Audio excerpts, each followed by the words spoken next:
Hola, muy buenos días a todos. Muchas gracias por conectarse a esta plática de aspectos prácticos laborales y convenios con los colaboradores en el proceso transitorio de la crisis. Eh, eh, eh, Quien está hablando con ustedes, Rodrigo Lechiguerra. Yo seré su moderador durante toda la plática. Hemos armado un panel de especialistas eh, extremadamente capaces, extremadamente experimentados y que creemos que les van a poder dar su mejor opinión. Vamos a tratar de hacer esta plática muy, muy, muy abierta. La realidad es que las láminas solo las vamos a tener de apoyo visual para que nos puedan ir siguiendo. Vamos a tratar de hacer casos prácticos, resolveremos dudas durante la llamada, estaremos al pendiente de cualquiera de sus comentarios y la intención sería de que nos comentaran dudas particulares que ustedes puedan llegar a tener y tratar de elaborarlas eh, durante este proceso. Si nos regresamos tantito a la lámina anterior, para presentar a nuestros panelistas, con el gusto de presentar a Carlos Mario Sandoval. Él es el socio líder de People Advisory Services para toda Latinoamérica Norte. Hemos decidido incorporar a Carlos. Él muy amablemente nos aceptó la invitación para darnos una perspectiva de cómo se van a tener que enfrentar las compañías desde el ámbito de personas ante este nuevo normal, ¿no? Es qué va a pasar después de que la crisis termine, cómo vamos a tener que transitar durante esta crisis. Estamos verdaderamente emocionados de tener a Carlos con nosotros. Tenemos también a Luis Peña, que es Associate Partner de la práctica de Past Performance.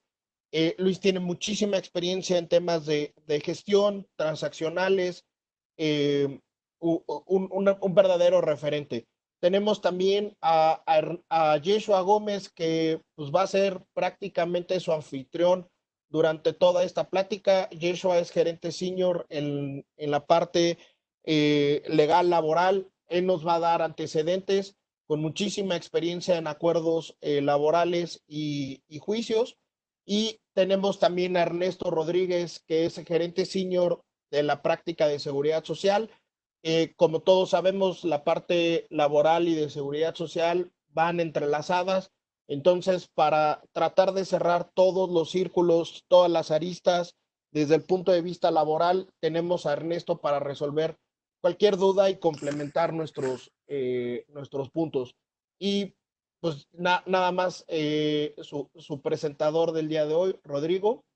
Entonces, le damos la entrada a Carlos Sandoval. Esperemos disfruten sus comentarios y podamos aprender un poco más respecto desde la perspectiva LATAM, cómo se va a tener que desenvolver las empresas en este nuevo mundo de trabajo. Rodrigo, muchas gracias, muy buenos días a todos. Para mí es un gran privilegio poder acompañarlos en la mañana de hoy. Es un tema que realmente me apasiona, el derecho laboral y el impacto que va a comenzar a generar en las diferentes compañías con ocasión del desarrollo que hemos tenido del COVID-19 a nivel mundial, pero precisamente a nivel de Latinoamérica. Mi propuesta para efectos de esta charla es no focalizarnos en las partes negativas y más bien tratar de obtener y buscar cuáles son las oportunidades y sacar el provecho desde una posición muy resiliente para todas nuestras organizaciones y nuestros colaboradores. Por eso, forma como quisiera presentar, si nos vamos por favor al siguiente slide. Les agradezco mucho.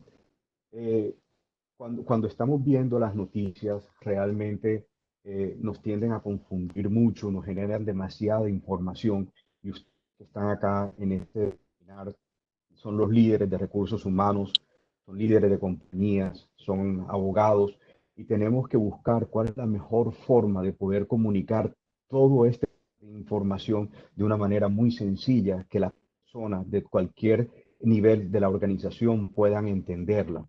Cuando vemos cuáles son de la OIT, solamente para medir un poco el impacto de lo que estamos viendo en Latinoamérica y a nivel mundial, hace aproximadamente 3 semanas me invitaban a dar un webinar y decía, y la OIT en su momento estaba contemplando que se iba a perder a nivel mundial 25 millones de empleos fruto del COVID-19 y lo asemejaban a la recesión económica que se tuvo en el año 2009. La semana antes pasada, el 14 de abril, o la pasada, eh, la OIT sacó un informe actualizando las cifras y pasó de 25 millones de puestos que estaban amenazados a 195 millones a nivel mundial. Luego la cifra ni siquiera es considerable y esto solamente lo muestro como para que todos nos demos cuenta que realmente este COVID-19 debe ser visto como un cisne negro, como un momento totalmente disruptivo dentro de la economía a nivel mundial que ni siquiera la OIT pudo en su mejor momento o en su primer momento poder hacer un estimado razonable y ahora le tocó ajustar cuáles eran las cifras. Pero la OIT también nos ha dado unas recomendaciones. Ahorita más tarde me detendré un poquito más en ellas. Vemos acá, este slide, cuáles han sido los comportamientos que ha tenido el COVID en Latinoamérica. Desde el primer momento que se detectó el caso en Brasil, que es el 26 de febrero, ya Brasil hoy en día, hasta el 26 de abril, información bastante reciente, tiene 168.248 casos y las demás economías de Latinoamérica también pues hemos tenido unos grandes retos para poder abordar toda la problemática que tenemos, no solamente desde el punto de vista empresarial, sino también desde el sistema de salud de cada uno de los países en los que estamos. Si vemos cuál es la comparación de los contagios desde el primer caso o cómo es la curva de cómo se ha comportado el COVID-19 desde el primer reporte detectado en cada país, pues hay países que realmente comienzan a tener una tendencia bastante preocupante. Brasil, por supuesto, encabezando la lista. Ecuador, Panamá, desafortunadamente México también se ha venido sumando a la gran cantidad de personas que están siendo contagiadas. Pero creo que más allá de los gobiernos y más allá de las medidas, es que todos tenemos que estar formando o tomando un conjunto de medidas para proteger a nuestras organizaciones laborales, a nuestras familias, para evitar que se extienda esta epidemia. Y hay unas premisas que ya en la experiencia que nosotros hemos venido teniendo con las diferentes empresas, con el gobierno, con los gobiernos con los que hemos estado interactuando. Uno es que no hay un solo camino para todos. Definitivamente esto ha sido un momento que ha sido de mucha reflexión, que nos ha invitado a prepararnos, que nos ha invitado a reflexionar acerca de cuáles podrían ser las diferentes alternativas. No hay una sola solución que sea aplicable a todos los países, no hay una sola solución que sea aplicable a un mismo sector, no hay una sola solución aplicable a una misma empresa y de hecho lo que hemos visto es que no hay una única solución al interior de cada empresa, porque hay empresas que tienen diferentes líneas de producción y es diferente el resultado o la forma como con los gobiernos pueden afectar o a una de esas diferentes líneas. Otra de las premisas en las cuales yo hago mucho énfasis es retomar el sentido del humano. En este momento, como hemos ya venido en diferentes partes, diferentes compañías acá en Colombia, nos ha tocado suspender contratos de trabajo, nos ha tocado terminar contratos de trabajo, nos ha tocado reinventar todos los esquemas tradicionales que teníamos para poder conservar el empleo, para poder tener a la empresa, para poder realizar durante la terminación o durante el periodo de la pensión un recurso mínimo para que el trabajador pueda llegar a continuar supliendo sus necesidades básicas y las de sus familiares, independientemente de si en algún momento ustedes que están en este webinar se sienten o van a tener que tomar algunas de las decisiones de tener que terminar contratos, de suspender contratos o las medidas de las cuales posteriormente ya les estará dando el resto del equipo. No pierdan ese sentido del humano. Entendamos que esto no hace parte de algo que ustedes hayan generado, ni que los trabajadores hayan generado, ni que el gobierno ha generado, y por tanto la forma en que comuniquemos va a influir definitivamente en la forma cómo la compañía va a poder superar de manera resiliente esta crisis. Y una recomendación que hago en la experiencia que hemos tenido es usualmente en las compañías, tal vez el primer momento o la primera reacción que se tiene para enfrentar el COVID-19 eh, por parte de las organizaciones es proceder a la terminación de los contratos laborales. Mi invitación es que antes de tomar esa decisión exploren muchas otras alternativas que ustedes pueden llegar a tener a nivel organizacional. Revisen si es viable, como lo hemos hecho acá en Colombia, poder reestructurar los esquemas de compensación, reducir la jornada de trabajo, reducir las jornadas, ampliar el término de vacaciones para minimizar pasivos pensionales, o perdón, los pasivos de vacaciones que nosotros tenemos eh, antes de proceder a la terminación del contrato de trabajo. Sé que a veces esa es la instrucción que da, pero de parte de la organización. Y entendemos también que hay empresas que por su situación financiera actual o su situación financiera que estarán enfrentando en unos pocos días o semanas, van a tener que llegar a ese punto. Pero recordemos que cuando toman medidas de despidos colectivos, se ha establecido estadísticamente que la compañía pierde productividad en los próximos 3 años, porque personas que vienen dentro de un proyecto pues ya no van a estar en la compañía. Tocará nuevamente a reiniciar la estrategia que se tenía antes de tomar la decisión, o se perderán talentos importantes para las organizaciones dentro de esas decisiones. Luego, tengámosla como una medida de último recurso. El sentido común versus la burocracia legal.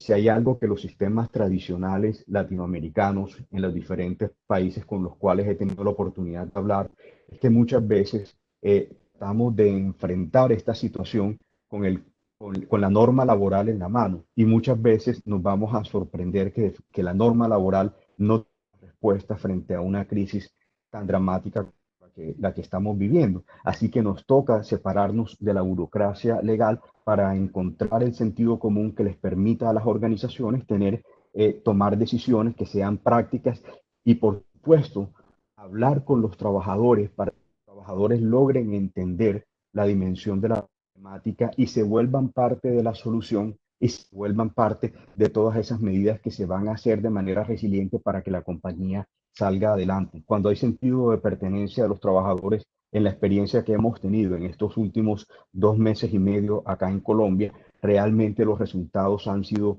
bastante positivos. Seamos creativos, seamos humildes, no tenemos respuestas, innovemos. Este es un momento donde ya ustedes lo han visto, las compañías están llamadas a tener que reorganizarse, muy seguramente para buscar otras fuentes de negocio o unos esquemas diferentes en la producción, en su cadena de abastecimiento, a lo largo pues, de toda la cadena productiva que tiene. No hay vida para egos. El ego tal vez puede llegar a ser en este momento de los peores consejeros que pueden llegar a estar en este momento para poder buscar soluciones que realmente es efectivas.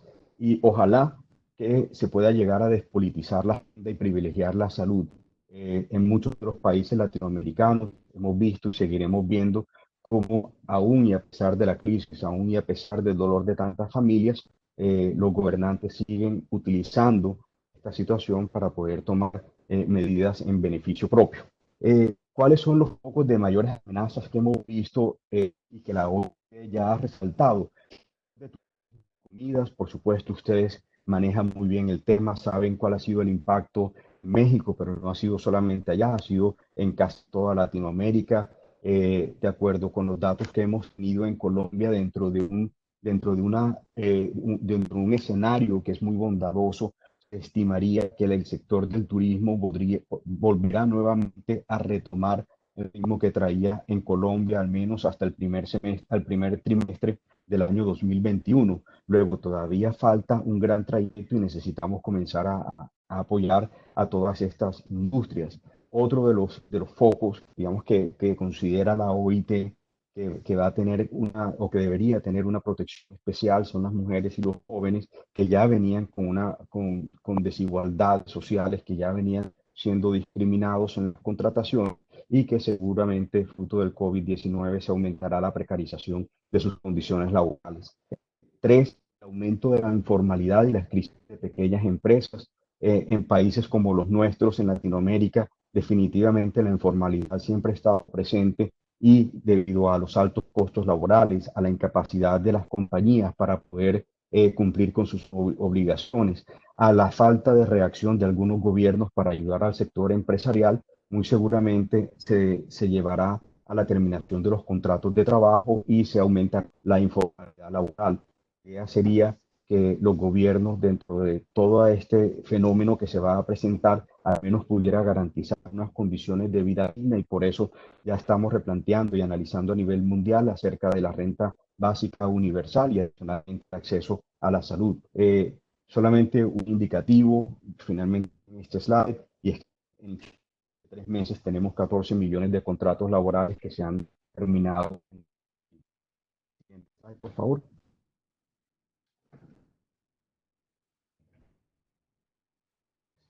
Esta presentación que seguramente la vamos a compartir, aquí están los 4 pilares en los cuales la OIT, desde el punto de vista laboral y fiscal, sugiere que comencemos a abordar el COVID-19. Como verán en pantalla, el primer pilar es estimular la economía y el empleo. El segundo pilar, apoyar las empresas y el empleo y los ingresos.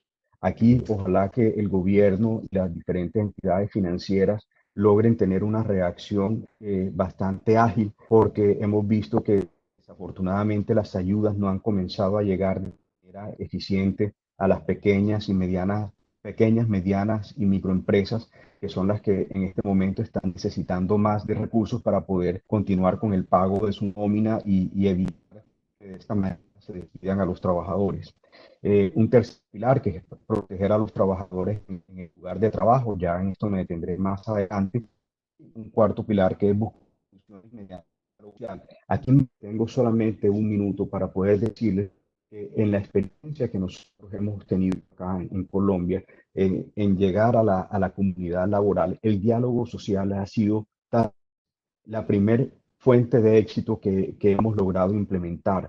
El diálogo tradicional, el discurso de trabajadores versus empresas, es algo que tenemos que eliminar hoy, en este momento, y ojalá que perdure luego de que el COVID-19 sea controlado de manera casi que definitiva de nuestro diálogo con las organizaciones laborales.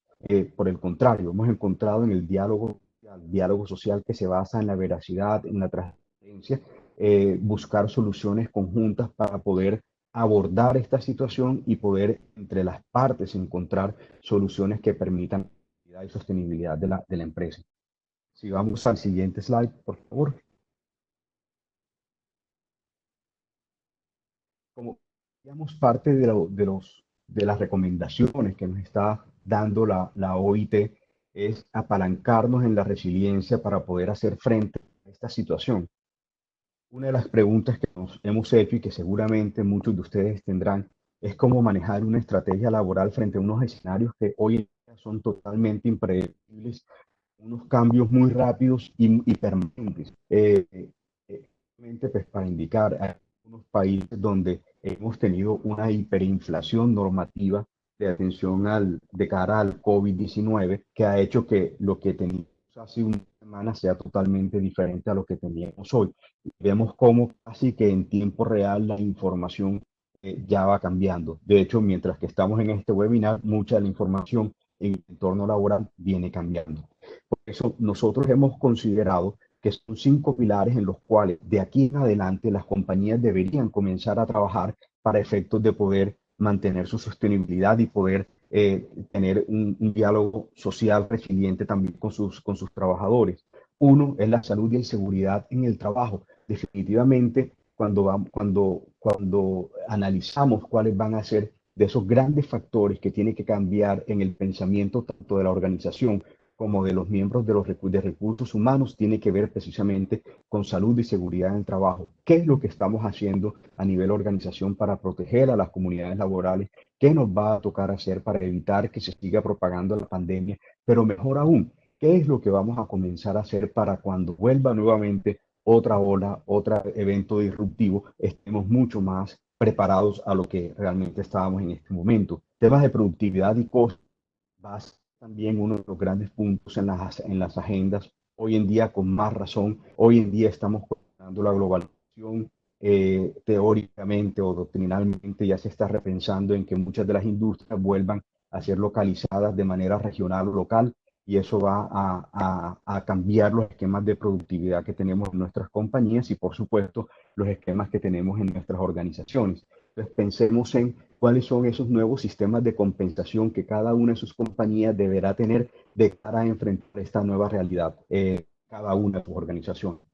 Temas y viajes internacionales, pues creo que va a ser los temas que más ha impactado y que más se van a impactar. Vamos a tener que revisar nuestras políticas de expatriación. Muchas empresas hoy en día, o muchos, perdón, países se encuentran con las fronteras aún cerradas y están emitiendo visas. Hay trabajadores que se han quedado lejos de sus familias, y tener que actuar rápidamente para que tan pronto se habiliten los viajes podamos de manera eficiente volver a unirlos y reestructurar la forma como vamos a comenzar a trabajar con trabajadores que no son nacionales. La estrategia de la fuerza laboral, de cómo vamos a hacer las contrataciones de aquí en adelante. En Colombia ya se está pensando, o en otros países también, en contrataciones ya no de a términos indefinidos, sino favorecer contratos ya sea por horas o contratos a término fijo, para cuando lleguen este tipo de circunstancias tener más versatilidad en los esquemas de contratación. Y finalmente, como quinto pilar, herramientas de trabajo. Aquí he puesto, hay que hacer un control al suprimir dentro de las tecnologías que tenemos y comenzar a poner realmente equipos, tecnología y herramientas al servicio de nuestros colaboradores, porque parte de lo que llegó para quedarse es el teletrabajo, pero adicionalmente para aquellos trabajadores que tengan que estar presentes en sus sitios de trabajo, buscar unas herramientas que les garanticen, digamos, su salud y que eviten la accidentalidad en sus puestos de trabajo. Y ya finalmente, para darle la palabra nuevamente a Rodrigo, en estas épocas de crisis, la invitación que estamos haciendo es que seamos oportunos, que seamos veraces, que seamos muy positivos en la forma como entregamos los mensajes a las diferentes comunidades laborales, que seamos propositivos. Hay veces que nos quedamos mucho con esto está mal, el gobierno no está haciendo esto correctamente, la legislación laboral, nos metemos en la burocracia laboral, y es una invitación para que nos saltemos todos esos eventos negativos y creemos propuestas que sean viables para la compañía y los colaboradores, que seamos abiertos, humanos, como ya lo habíamos dicho anteriormente, y que tengamos un nivel de compromiso de poder estar hablando permanentemente con nuestra gente para darles información que les permita a ellos también, dentro de sus hogares, dentro de sus sitios de trabajo, tener, digamos, una mejor visión de lo que está la compañía viendo de manera estratégica frente al COVID-19. Les agradezco mucho su atención. Rodrigo, por favor, adelante.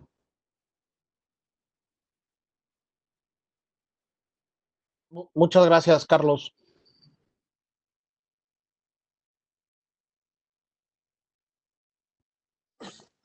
Perdón. Muchas gracias, Carlos.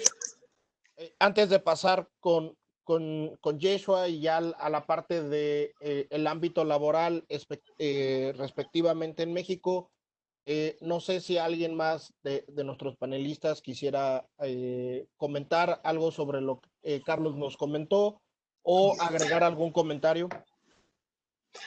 Gracias, Rodrigo. De este lado, Luis Peña, ¿cómo están? Buenos días. Antes que nada, agradecerles a todos por estar conectados. La verdad es que Carlos vino a comentarnos un tema bastante interesante. Yo creo que si bien es cierto que estamos ante un problema global, también es cierto que no hay una receta única a nivel país para solucionarlo. Seguramente lo que nos ha comentado Carlos Mario es muy interesante, ya que pues pone en evidencia que cada uno de los países va a tener situaciones específicas y completamente diferentes. Sin embargo, yo creo que hay pilares básicos y los mencionó muy claramente Carlos Mario sobre la base en la que podemos atacarlo como organización, y pues habrá que poner atención en este proceso que estos pilares queden protegidos, ¿no? Entonces, Carlos Mario, pues muchísimas gracias por tomarte estos minutos y darnos esta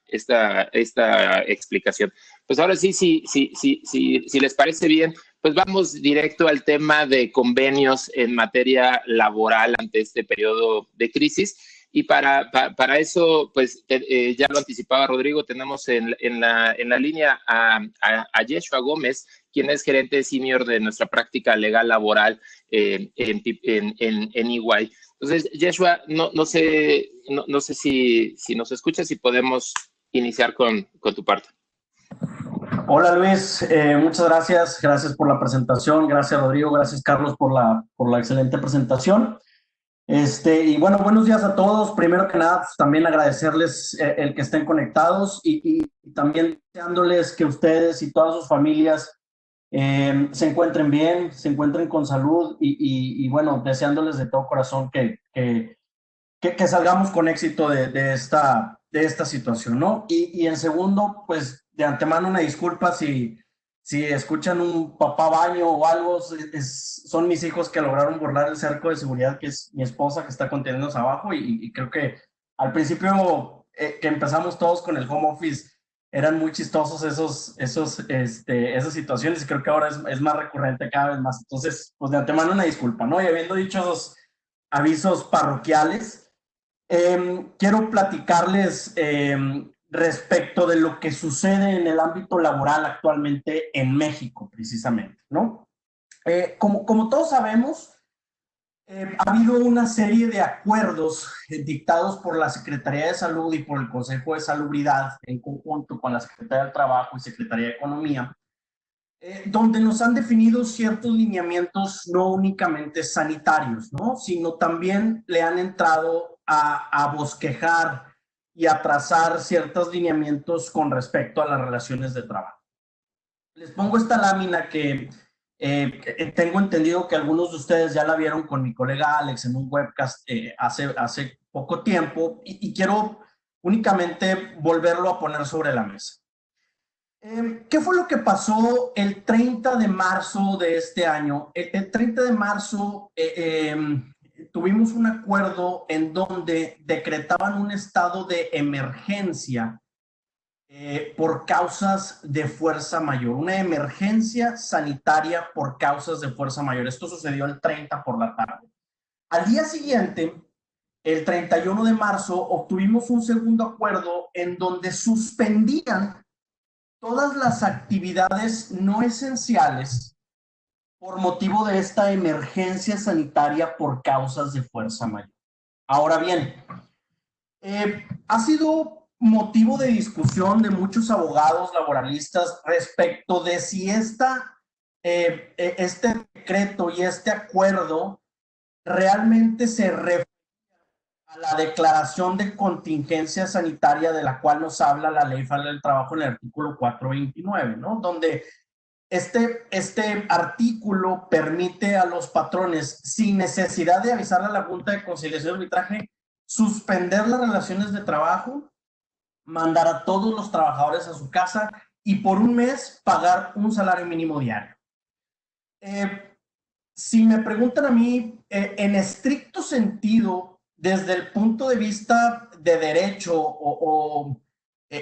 basado en estricto derecho, a mi consideración, pudiera en un futuro determinarse que efectivamente, ¿no? Efectivamente es una suspensión de actividades con motivo de la contingencia sanitaria. Sin embargo, las autoridades y el criterio de las autoridades lo han dicho en reiteradas ocasiones, dicen, no, nosotros estamos suspendiendo las relaciones de trabajo con motivo de una emergencia sanitaria por causa de fuerza mayor, no una contingencia sanitaria. Y más aún, no sé si recordarán, después del 31 de marzo, ese día que salió el acuerdo y después hubo una conferencia de prensa, incluso dijeron, esto no es una contingencia sanitaria, si ustedes deciden y literalmente deciden aventarse el pagar un salario mínimo con una contingencia sanitaria, por una contingencia sanitaria, se toparán con los tribunales y van a perder, ¿no? Eso claramente lo dijeron en una conferencia que a mi gusto, bueno, se pusieron a ventilar el juicio ahí en la vespertina. Entonces, bueno, tenemos este antecedente. Entonces, probablemente sí, si a lo mejor algún asunto llega a la Suprema Corte, algún asunto se va a un tribunal colegiado, pues a lo mejor el tribunal colegiado en la Suprema Corte en su momento puede decir, pues sí, efectivamente hay un error en conceptos, pero pues en esencia es una suspensión de contingencia sanitaria. Pero bueno, entre que son peras y son manzanas, pues ya tenemos el criterio de la autoridad, ya lo definió, y creo que deberemos de prestar más atención y debemos de ser más pro-business. ¿Qué es lo que deberíamos estar haciendo o lo que recomendamos hacer? Teniendo ese criterio de la autoridad, bueno, nuestra recomendación es no hacer uso de este artículo, salvo que deseen, pues, correr el riesgo, ¿no? O correr algún litigio, etcétera. A lo mejor conociendo los riesgos, probablemente valdrá la pena, si alguien decide correr el riesgo, intentarlo, ¿no? Pero bueno, a nuestras recomendaciones creemos que no se está suspendiendo las relaciones de trabajo por esta contingencia sanitaria y por ende, bueno, no es factible suspender la relación de trabajo y pagar a los trabajadores el salario de un mes, el salario mínimo por el periodo de un mes, ¿no? Si me ayudan con la siguiente, por favor. Entonces, ¿qué pasa si no estamos suspendiendo, si no se está suspendiendo la relación de trabajo por esta contingencia sanitaria? Siguiente, por favor. Aquí está, y platicaba con Luis Peña referente a qué era lo que queríamos hacer en esta plática. La verdad es que queremos ser muy prácticos y queremos platicarles los riesgos, queremos platicarles las situaciones que nos ha tocado vivir atendiendo a diversos clientes y qué es lo que están haciendo muchas de las empresas a nivel nacional, ¿no? Recordemos que la Ley Federal del Trabajo, en su artículo 427, sí habla de una suspensión por causa de fuerza mayor. Sin embargo, esta suspensión de labores por causa de fuerza mayor, el artículo es muy claro y dice que se deberá de dar un aviso ante la Junta de Conciliación y Arbitraje y esta a su vez autorizará o no autorizará esta suspensión y además de esto va a fijar la indemnización que le corresponderá a los trabajadores y que no podrá acceder de más de un mes de salario. Ahora bien, quiero detenerme un poquito ahí también. Hay también varios criterios y recordemos, esto es un tema totalmente inédito, ¿no? Y como dijo Carlos Sandoval al principio, las leyes, y por lo que escucho a nivel Latinoamérica, no estaban preparados para esta situación. Si bien es cierto, el artículo 429 se agregó la fracción que habla de la contingencia sanitaria después de lo que sucedió en el 2009 con el tema de la influenza.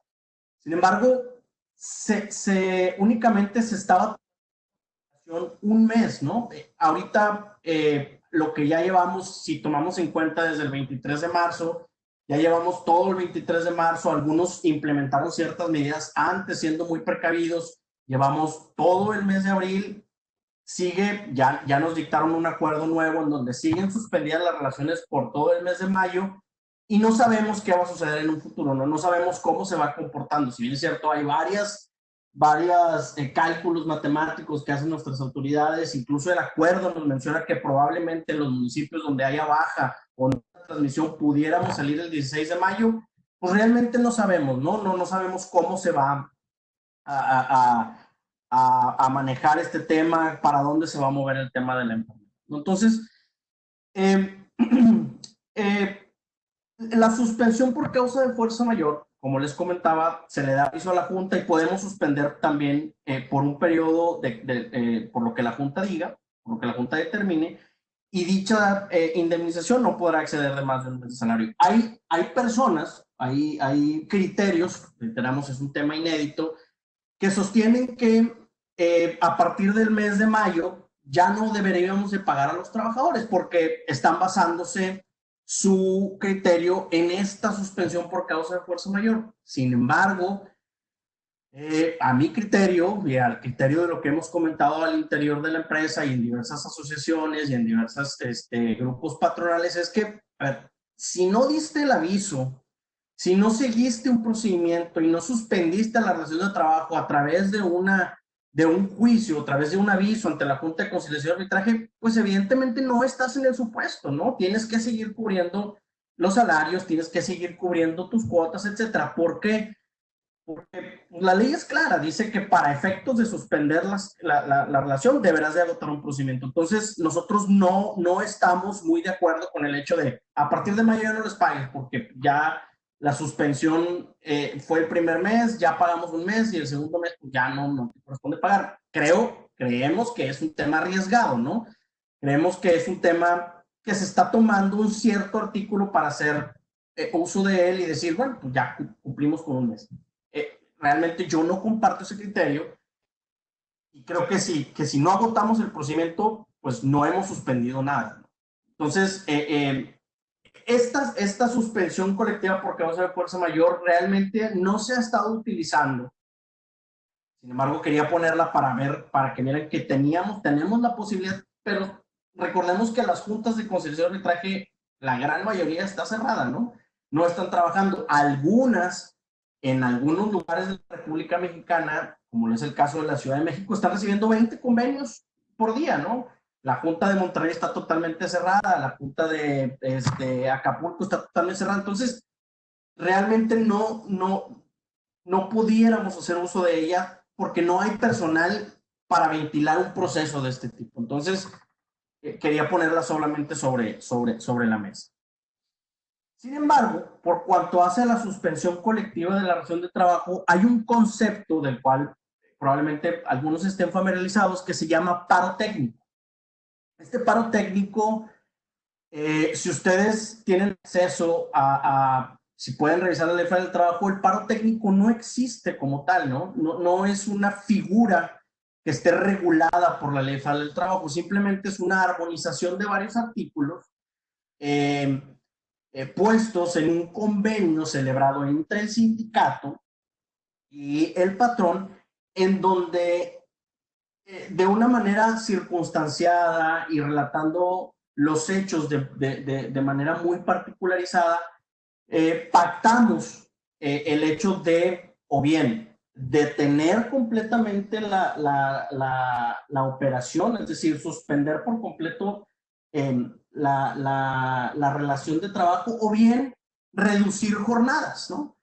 En el caso de aquellas actividades no esenciales, hemos visto que han suspendido la relación de trabajo por completo, es decir, suspendes, no tienes la obligación de prestar el servicio y mediante el convenio pactamos una cantidad por la cual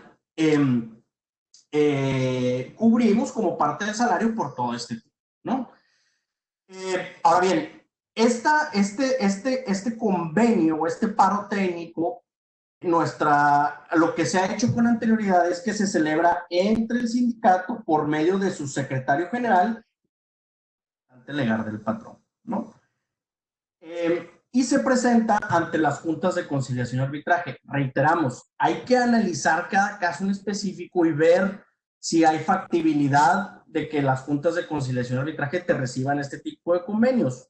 Por ejemplo, platicaba ayer con Juan Carlos Curiel de nuestro equipo de laboral y en Querétaro están recibiendo este tipo de convenios, sin embargo lo están haciendo por medio de correo electrónico, algo que me parece pues, bastante provechoso, ¿no? Es decir, no expones a alguien a que venga, presente todo y pase aquí, haga una fila y etcétera, sino por medio del correo electrónico, y por medio del correo electrónico te regresan tu acuse de recibido y tu acuerdo donde suspenden la relación de trabajo.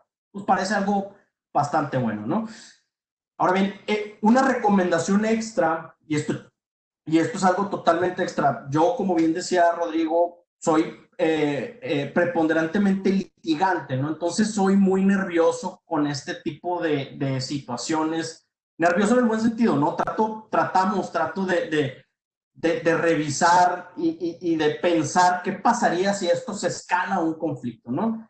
Entonces, mi recomendación o alguna recomendación que hemos dado y que dependiendo del caso en específico es que pues no obstante que está celebrado entre el sindicato y entre el patrón, pues a lo mejor probablemente levantar un listado con alguna firma del trabajador, si pudiera ser posible, si la situación sanitaria lo permitiera, en donde el trabajador firme pues, que está consciente de lo que va a hacer su secretario general y suspender ya posteriormente presentar el convenio ante la Junta de Conciliación Arbitral, que es simplemente una capita extra de blindaje que nosotros recomendamos, ¿no? Esto es el paro técnico. Si me ayudan con la siguiente, por favor.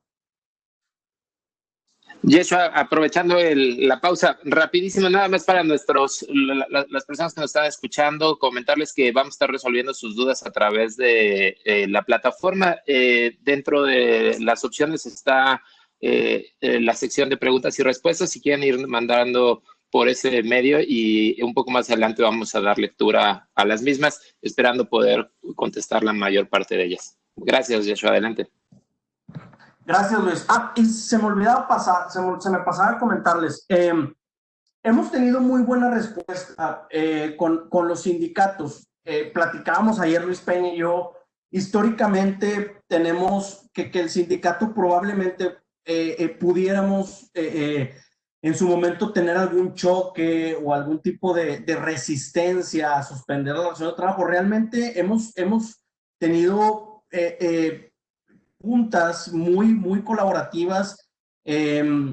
Realmente los secretarios generales y los sindicatos en general, digo, salvo que alguno de los asistentes nos digan otra cosa, que evidentemente no somos muchos millones de mexicanos, ¿verdad? No todos pensamos igual, pero creo que parte de esto y parte de la situación se han visto actitudes muy colaborativas de todos. Entonces, eso ya ven que dicen que no hay mal que por bien no venga. Creo que respecto de las situaciones que nos han dejado muy buen sabor de boca ha sido la colaboración de todos, tanto de los sindicatos como de las personas en lo individual. Entonces, por cuanto hace los paros técnicos, hemos celebrado ya varios y con muy buena respuesta de los sindicatos y de los trabajadores. Ahora bien, dejando atrás el tema sindical, por cuanto hace a la suspensión de trabajo por temas individuales, y creo que había una pregunta al respecto. Mucho se habla también en el tema individual respecto de la no renuncia a derechos. Todos sabemos que, acorde al artículo 33 de la Ley Federal del Trabajo, los derechos de los trabajadores son irrenunciables. Es decir, las indemnizaciones o las prestaciones que tú pactes no pueden ser inferiores a las de la Ley Federal del Trabajo, ¿no? Tú no puedes pactar con un trabajador en un contrato que diga, sabes que yo no quiero 15 días de aguinaldo, es demasiado, yo quiero 5 días de aguinaldo y en vez de 6 días de vacaciones, pues quiero que me des 15. Eso es ilegal, el trabajador no puede renunciar a esos 10 días de vacaciones, ¿no? Entonces, basados en eso, en ese precepto, hay quienes consideran que el hecho de pactar una suspensión es renunciar a derechos. Hay varios criterios que dicen que no es así, ¿no? Siempre y cuando, evidentemente, también menciona la Ley Federal del Trabajo que no puede de manera unilateral modificar las condiciones de trabajo. Eso sí es incorrecto. Si yo un día, si de buenas a primeras, yo hablando como patrón llego y le digo al trabajador, oye, sabes que te vas 2 meses y aquí está tu salario mínimo. Así nada más de buenas a primeras, eso es totalmente ilegal, ¿no? Entonces, lo que hemos hablado del paro técnico y lo que vamos a punto de hablar de la suspensión del relación de trabajo son acuerdos o convenios totalmente voluntarios, ¿no? Es importante mencionar este tema y sacarlo a colación porque sí, evidentemente los patrones no pueden de manera unilateral realizar este tipo de convenios. Tienen que buscar la anuencia del trabajador y plasmarlo mediante un documento, ¿no? Vamos a ver el primero, el convenio de suspensión temporal de la relación de trabajo. Como les comentaba, debe de ser voluntario, obteniendo la firma del trabajador y obteniendo la firma del representante legal de la empresa, del patrón, y debe de contener una relación de los hechos que los llevaron a tomar esa decisión. Ahí les va. Nosotros hemos tenido muchos acercamientos con la Secretaría del Trabajo a nivel local y a nivel federal, por medio de los coordinadores y de las delegaciones, para tratar de encontrar pues, realmente un convenio que sea aceptable, ¿no? Que sea, no quiero decir bulletproof, porque evidentemente todo lleva su riesgo, ¿no? Pero buscando la manera más segura de suspender la relación de trabajo. Y lo que nos hemos encontrado de los criterios de las autoridades nos dicen, mira, siempre y cuando celebren un acuerdo mencionando que evidentemente los dos están de acuerdo, que también lo hacen para prevenir, en su caso, la terminación de la relación de trabajo, para prevenir que haya incosteabilidad de la empresa en un futuro, que haya que su solvencia económica se vea afectada por no poder pagar salario en un futuro y por eso deciden suspender ahora, y también lo hagan para prevenir la propagación del COVID y la salud y para ayudar a la salud del trabajador, para mantenerlo a salvo, a él y su familia, por medio de unas declaraciones, ¿verdad? En el convenio recomendamos poner declaraciones y después cláusulas. Y en estas declaraciones poner todo esto que les estoy comentando. Incluso hay algunos convenios en los cuales hemos relatado cuál ha sido el comportamiento del virus y hemos puesto. En Wuhan, China empezó tal, después a Corea, después tal, después la OMS tal día lo declaró como epidemia, tal día lo declaró como pandemia, llegó a México tal.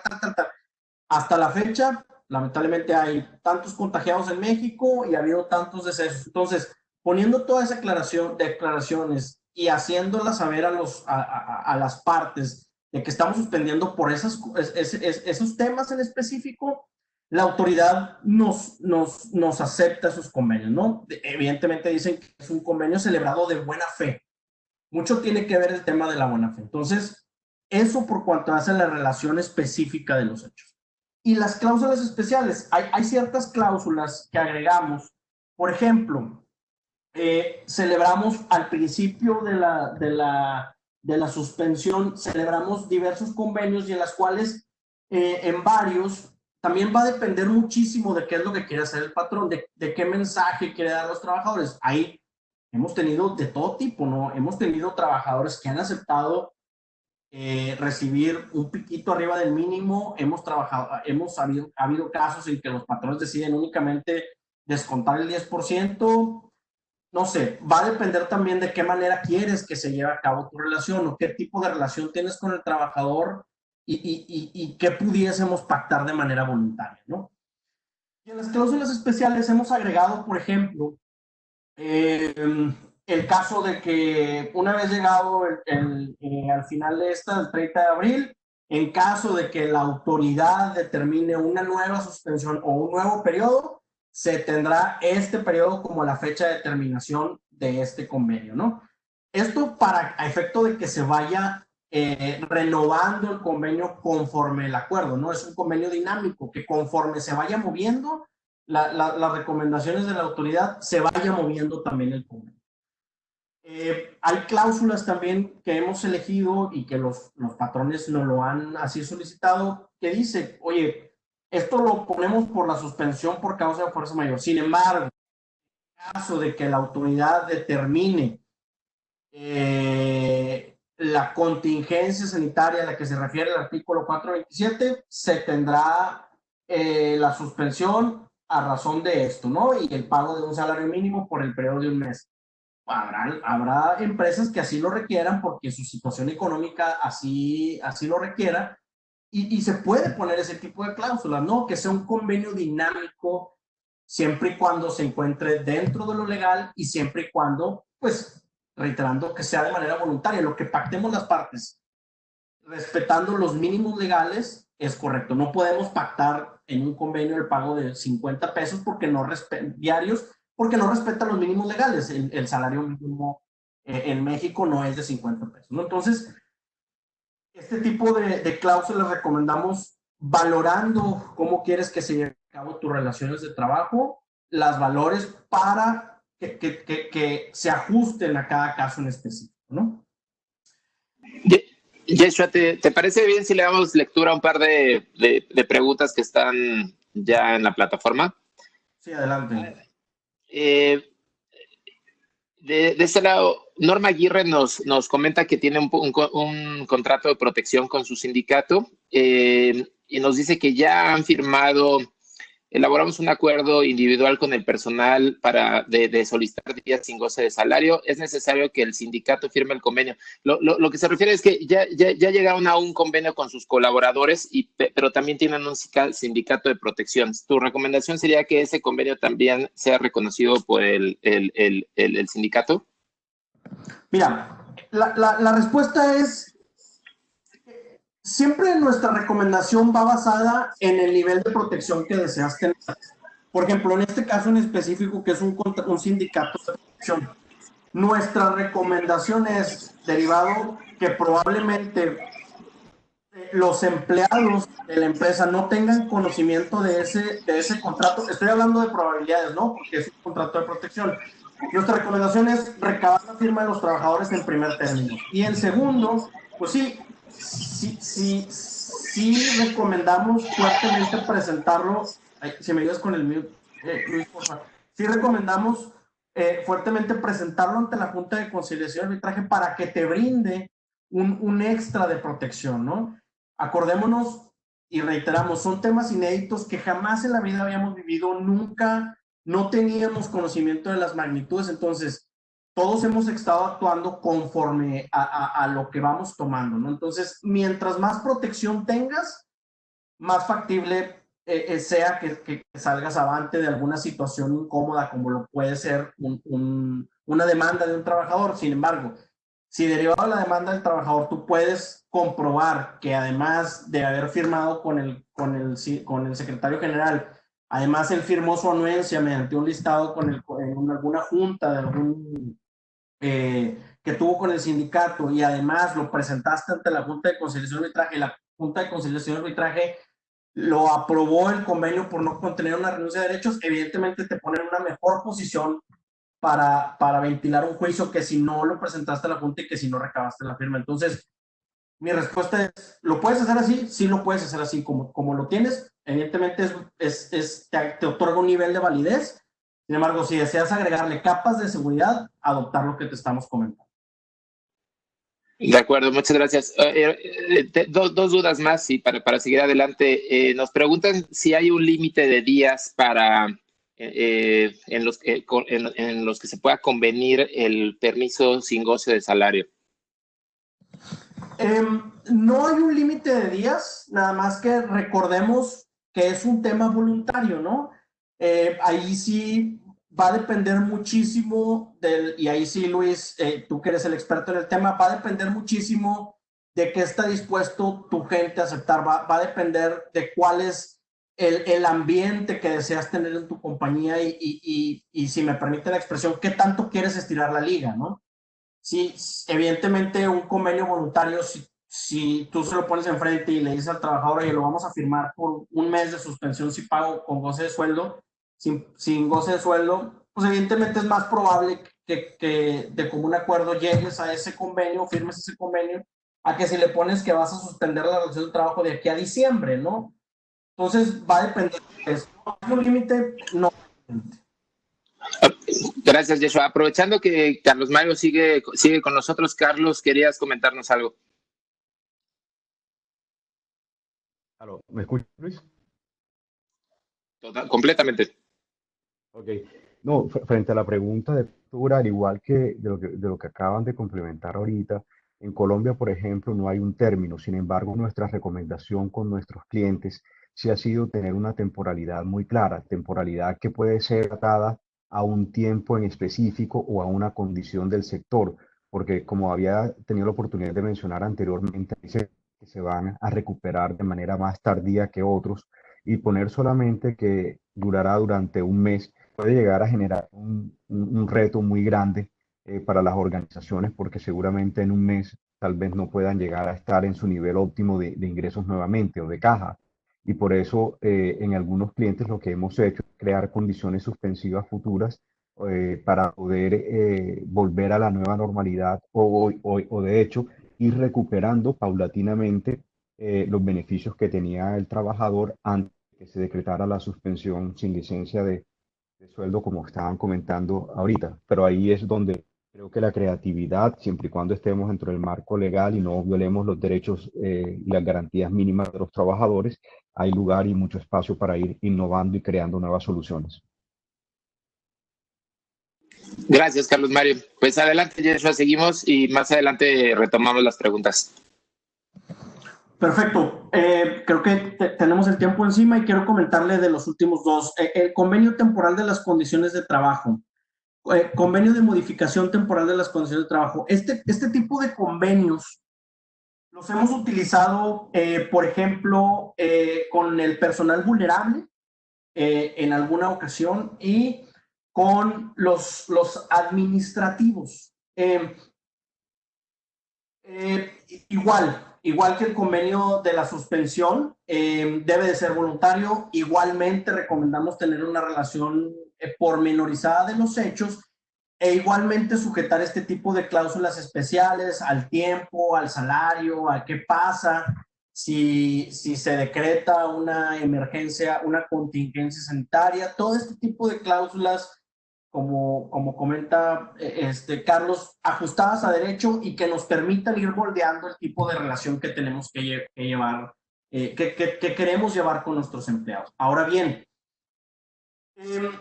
retomando lo que decíamos hace un ratito respecto al artículo 33 y la no renuncia de derechos, aquí hay una recomendación importante que hacerles. Hay algunos administrativos que siguen laborando jornadas en sus casas, ¿no? De home office o de teletrabajo. Y de los cuales, pues, probablemente derivado de cómo ha sucedido el negocio o como si ha habido una disminución en cuanto al negocio, si ha habido una disminución de entrada de dinero a la empresa. Bueno, evidentemente la liquidez es un tema importante para las empresas. Entonces, algunos administrativos han sido susceptibles de que se les reduzca su salario, ¿no? Vamos a suponer, al director y a todos los gerentes se les va a reducir el 30% del salario, el 50% del salario.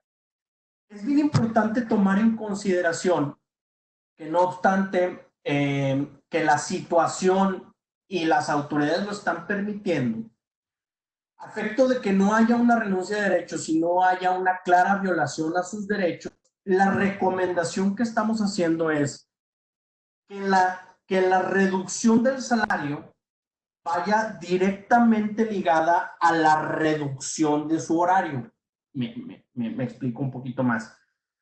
Si tienen una jornada de 40 horas diarias y ganan 100,000 pesos, nuestra recomendación es hacer el corte del 50% por ambos. Es decir, descuentas vas a hacer el convenio modificatorio temporal de las condiciones de trabajo y vas a reducir la jornada un 50% y por ende, al reducir la jornada, se va a ver afectado su salario.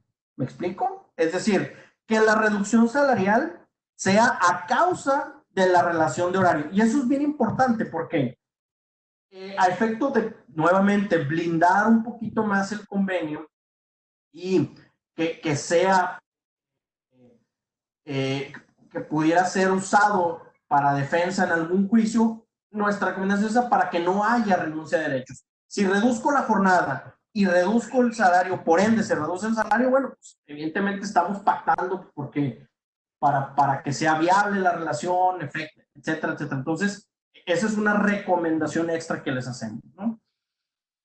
Ahora bien, y directamente ligado con el anterior, es bien importante el tema de tener una política aplicable de home office y teletrabajo. Platicaba con un cliente hace un par de semanas y me dice, no, hace un poquito más, y me dice, oye, lo que pasa es que jueves y viernes a esta persona yo le doy home office, pero atendimos una junta, la atendimos por Zoom y el chavo estaba en Cancún, o sea, la playa de fondo. Y si no estoy de acuerdo, porque pues no son vacaciones, es home office del trabajo. Perfecto, bueno, vamos a analizar cuál es tu política. ¿Qué pusiste en la política? Pusiste que debería desempeñarse en algún radio de su casa, en algún radio de la compañía, tiene que ser en su casa. Puedes permitirle al trabajador desplazarse a otros lados, estar en otra ciudad atendiendo. ¿Qué es lo que pactaste? ¿Qué es no tengo política? Bueno, pues, pues no podemos hacer nada, ¿no? Es bien importante tener ¿qué política aplicable es al teletrabajo? ¿Le estás pagando el internet? ¿No le estás pagando el internet?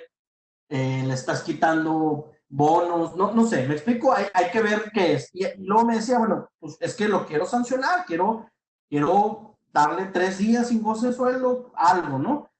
Pues lamentablemente no podemos porque recordemos que el reglamento interior de trabajo, aparte de ser un documento que rige la relación de trabajo, en él se puede basar para hacer las sanciones. Si no tenemos ligados esta política de teletrabajo o de home office al reglamento interior de trabajo y cómo es que se va a regular esta relación o estas nuevas formas de hacer la relación de trabajo, pues no podemos aplicar sanciones, ¿no? Entonces, por mi parte, esas son las recomendaciones que les hacemos. Otra pregunta que nos hacen mucho es en el tema de la suspensión temporal de las relaciones de trabajo con el personal vulnerable.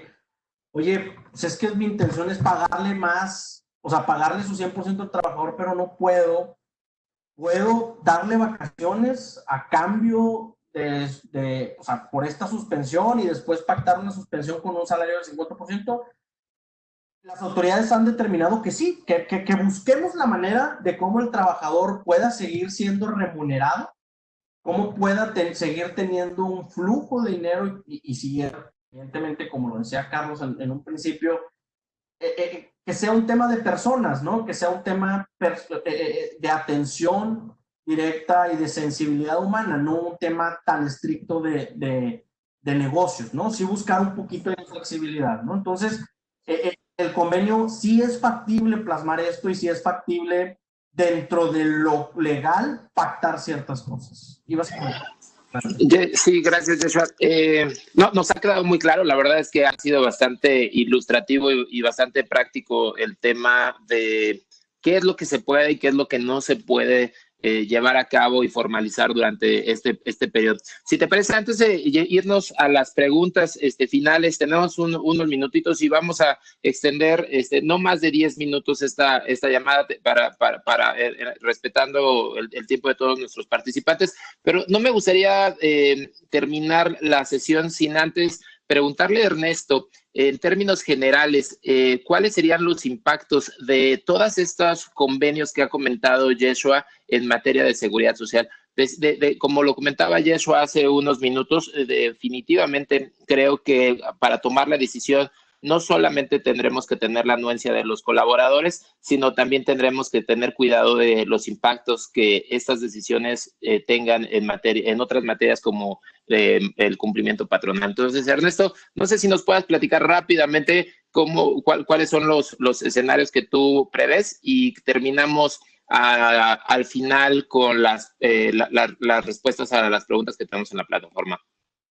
Sí, Luis, buenos días a todos. Muchas gracias, Luis, y un gusto estar platicando con ustedes en esta mañana.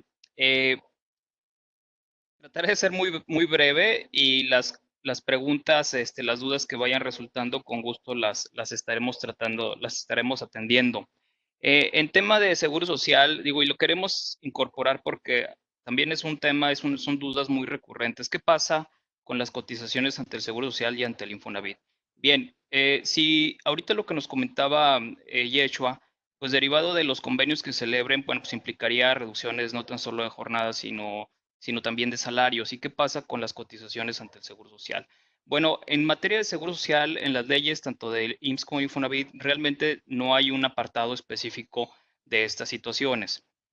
Por lo tanto, lo que nos queda es apegarnos a lo que la propia ley establece en materia de la determinación del salario base de aportación o bien del salario base de cotización para efectos de Seguro Social o del salario base de aportación para efectos de Infonavit. De tal manera que el salario, al ser la base para determinar el salario de cotización y con ello el pago de las cuotas, pues por lo tanto, de la manera como se mueva el salario, pues de esa manera se tendría que estar ajustando el salario base de cotización de los trabajadores. Aquí lo importante y lo que recomendable es revisar efectivamente cuál es la parte del salario que se está afectando. Si bien los trabajadores pueden tener salarios fijos, variables o mixtos, bueno, pues habría que atender efectivamente cuál es la parte que se está moviendo, si se está ajustando ya sea el salario fijo o el salario variable, y de esa manera poder determinar en el cálculo el nuevo salario base de cotización y el momento en que habrá que presentar esa modificación de salario. Por ejemplo, los salarios fijos sabemos que surten efectos a partir de que se modifican y por tanto se pudiera presentar una modificación en el momento en que ocurre, pero en el caso de los variables, bueno, pues las modificaciones son cada bimestre y en esos momentos es cuando se vería disminuido, modificado el salario base ante las autoridades. Por lo tanto, es importante revisarlo.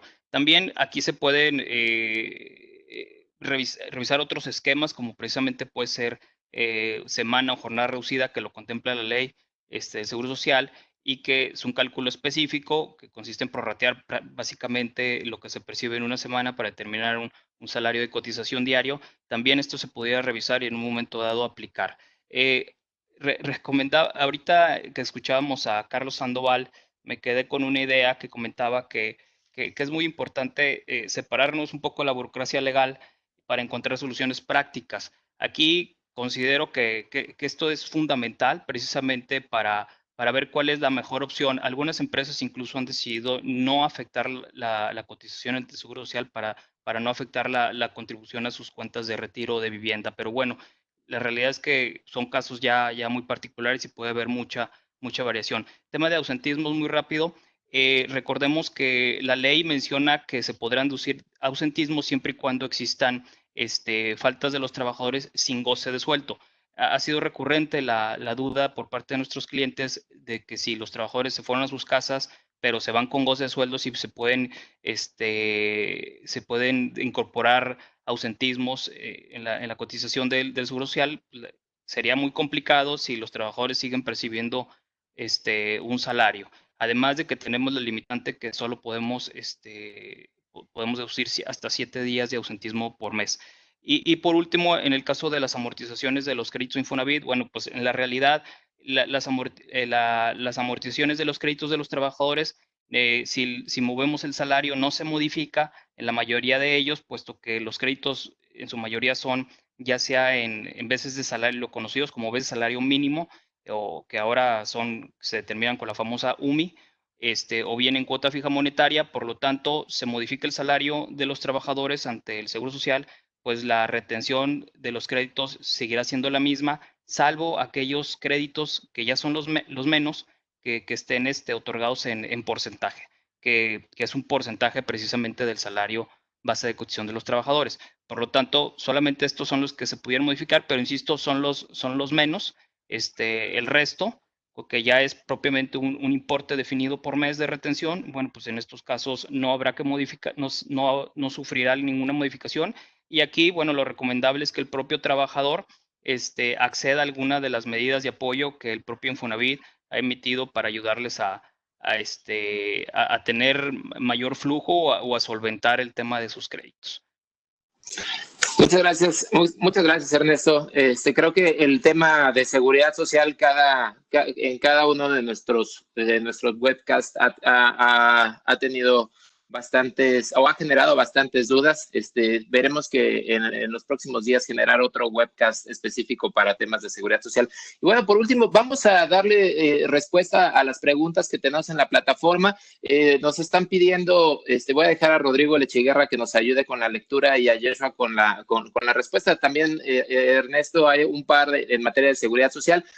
Si les parece bien, y creo que hay algunas peticiones de extender un poco más la sesión, vamos a extendernos algunos minutos solo para dar respuesta a sus preguntas, y el resto, las que no puedan ser contestadas, pues les daremos seguimiento vía correo electrónico. De cualquier forma, bueno, nuestros contactos aparecerán al final de la sesión, y por supuesto también les haremos llegar esta presentación a todos los invitados para que estén en contacto con nosotros.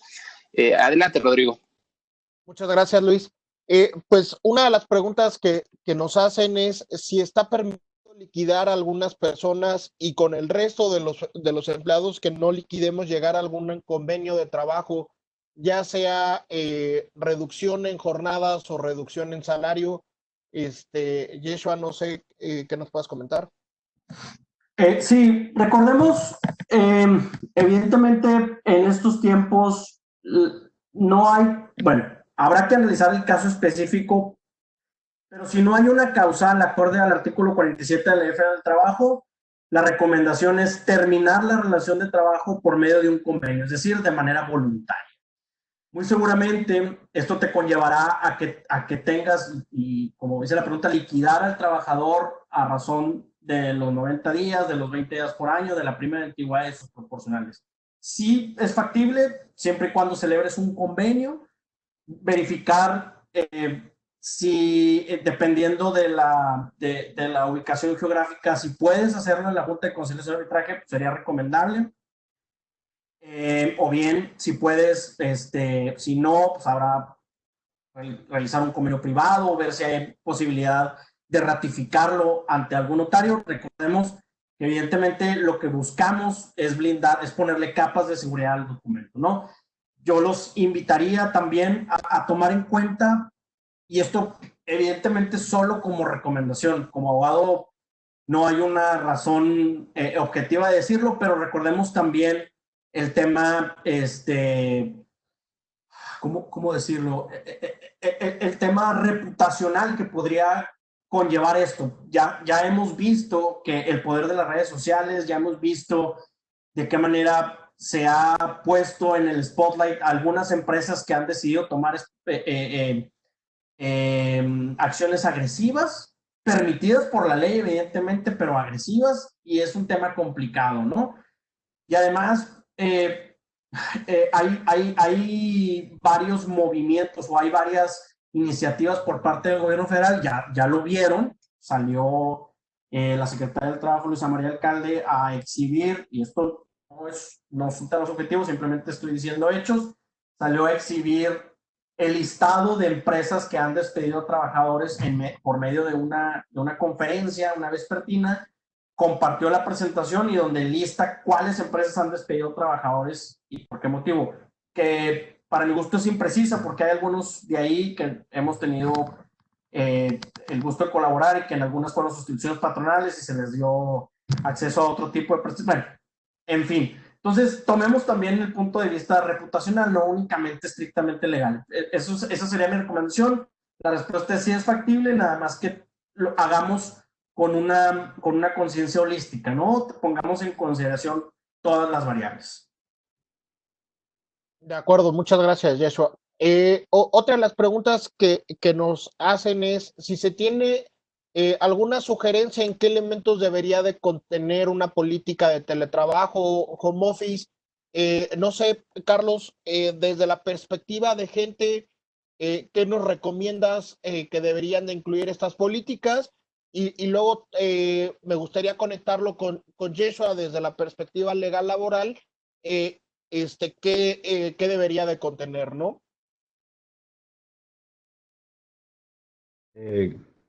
Gracias. Nosotros en Colombia tenemos una ley de teletrabajo que realmente ha sido muy cuestionada, pero yo creo que básicamente de los temas que deberíamos tener en cuenta frente al teletrabajo y a la gente es que no se sientan desconectados, que haya unos canales de comunicación permanente que les permitan entender las diferentes estrategias de la compañía y buscar espacios de comportamientos comunitarios para no sentirse aislados. En estos momentos donde nosotros hemos estado pues viviendo en nuestras casas y trabajando desde nuestras casas, hemos visto, por ejemplo, muchas situaciones donde los trabajadores ya tienen pánico por la soledad o inclusive ya están manifestando tendencias al suicidio. Luego es importante que esta figura de teletrabajo logre ese canal de comunicación para integrarse de manera efectiva a las diferentes comunidades que están teletrabajando. Pero también cada compañía debería comenzar a medir si realmente las herramientas que tiene y con las que cuenta en este momento son suficientes para poder garantizar que los trabajadores puedan llegar a conectarse de manera eficiente, si tienen, por ejemplo, una VPN, un proxy, etcétera, todos los protocolos técnicos para mantener la seguridad y la confidencialidad de la información, que en estos momentos es supremamente crucial. Y tal vez tercero, siempre mantener medidas procurar mantener la capacitación sobre los cuidados y la higiene que los trabajadores deberían estar observando en sus casas para evitar los contagios.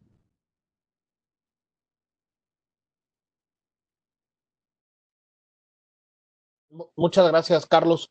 Yeshua, con lo que nos comenta Carlos y desde la perspectiva, digamos, lo legal, laboral, ¿qué debería de contener una política de implementación de teletrabajo aquí en México? Gracias, Carlos. Gracias, Rod. Fíjense, quiero poner en perspectiva primero que nuestra Ley Federal del Trabajo no tiene regulada la figura de home office o de teletrabajo. Si bien es cierto, existe una modalidad de trabajo en casa, esta se realizó en un principio, recordemos que nuestra ley, no obstante que ha sufrido varios cambios, se realizó por el trabajo en casa, pero por ejemplo, para aquellas grandes empresas que elaboraban productos de tela y después mandaban para que las familias hicieran vestidos, hicieran camisas y etcétera. Para eso está ese apartado en específico de la ley. Entonces, al no tener una regulación precisa o no tener una regulación dentro de la ley del trabajo, no tener una regulación del teletrabajo, nuestra recomendación es pactemos lo más posible que nos permita la ley. Es decir, pactemos de qué manera vamos a llevar a cabo esta relación. Es decir, tengamos bien definidos horarios, tengamos bien definidos el tema de las herramientas que le vas a otorgar, tengamos bien definidas cuáles son las condiciones sobre las cuales el trabajador va a llevar a cabo o va a realizar su trabajo, en qué va a consistir, y todo esto evidentemente ligado con su contrato de trabajo, ligado con su descriptiva de puesto, que hagamos un trabajo documental importante.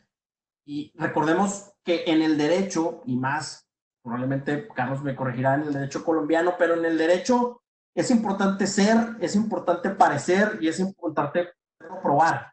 Si tenemos estas tres condiciones juntas y tenemos documentado de manera correcta, podemos salir avante en cualquier tema, ¿no? Es bien importante que la política que se les entregue, este es también otro consejo que les doy aquí entre cuates, que la política la reciban y que la firmen de recibido y de entendida. Ha habido varios criterios en México que han dicho los tribunales, no, bueno, es que tú le entregaste la política al trabajador, pero dice recibida, no dice entendida, entonces, pues, la recibió, pero no la leyó, no lo capacitaste, ¿no? Entonces, denles las políticas y recabemos de recibido y de entendido para poder hacer uso de ella, ¿no? Pero yo creo que el tema, todo el tema del teletrabajo y del home office requiere probablemente un webcast para esto mismo, porque también coadyuvan ciertos temas de gente, coadyuvan temas de seguridad social. ¿Qué pasa si me accidento en la cocina cuando me estoy haciendo un café? Todo este tipo de cuestiones creo que da para hacer un webcast, pero por cuanto a lo estrictamente legal, sí, ajustemos la relación de trabajo, pongámoslo en un papel y pactemos lo que nuestra ley nos pueda, los lineamientos que nuestra ley nos da para tener una relación.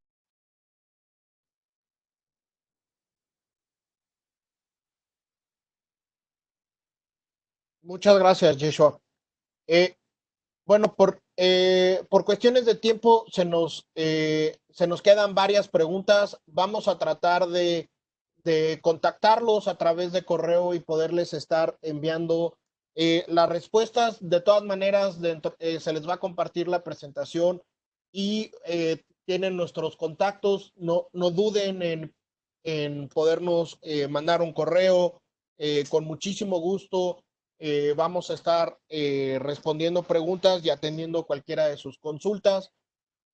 Agradecemos muchísimo el tiempo, la atención que tuvieron durante este webcast y quedamos a sus órdenes y a su disposición en cualquier duda que tengan referente a temas laborales, seguridad social y de gente. Un agradecimiento especial a nuestros panelistas por su tiempo y dedicación y su experiencia. Muchas gracias a todos. Buena tarde.